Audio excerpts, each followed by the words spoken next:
இன்றைக்கி இறால் பிரியாணி எப்படி பண்ணுறதுன்னு பார்க்கலாமா?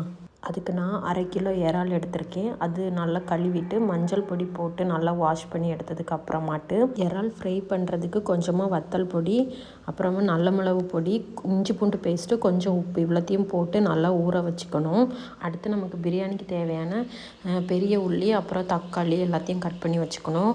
நான் வந்து பாஸ்மதி ரைஸில் தான் பிரியாணி பண்ண போகிறேன். 2 கப்பு அரிசி எடுத்திருக்கேன். அதை ஊற வச்சுக்கலாம்.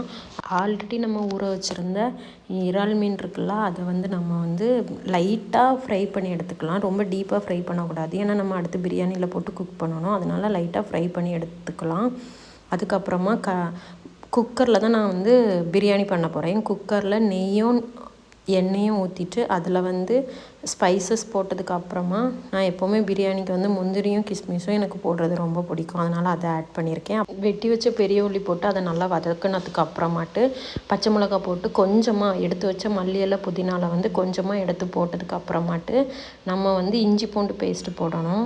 அடுத்து மசாலாலாம் போட்டதுக்கு அப்புறமா நல்லா வதக்கிட்டு தக்காளி போட்டு அதில் கொஞ்சம் உப்பு போட்டு தண்ணி ஊற்றிட்டு, தண்ணி வந்து நான் வந்து 1 கப்புக்கு 2 கப்பு தண்ணி வைக்க போகிறேன். குக்கரில் அது அப்படி வச்சா ரொம்ப டேஸ்ட்டாக இருக்கும்.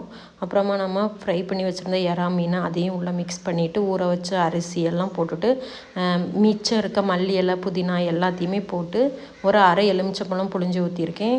ஒரு கொதி வந்ததுக்கப்புறமா நம்ம வந்து டேஸ்ட்டு பார்த்துட்டு உப்பு காரெல்லாம் கரெக்டாக இருக்கான்னு பார்த்துட்டு நான் 2 விசில் வந்து 3ஆவது விசில் வரதுக்கு முன்னாடி குக்கரை ஆஃப் பண்ணிடுவேன். ஃபுல்லாக தம் போனதுக்கப்புறம் தான் நான் எடுப்பேன். அது வரைக்கும் அதை டிஸ்டர்ப் பண்ணவே மாட்டேன். டேஸ்ட்டான இறா பிரியாணி ரெடி. ட்ரை பண்ணி பார்த்துட்டு மறக்காமல் எப்படி இருந்துச்சுன்னு சொல்லுங்கள். அடுத்த வீடியோவில் சந்திப்போம்.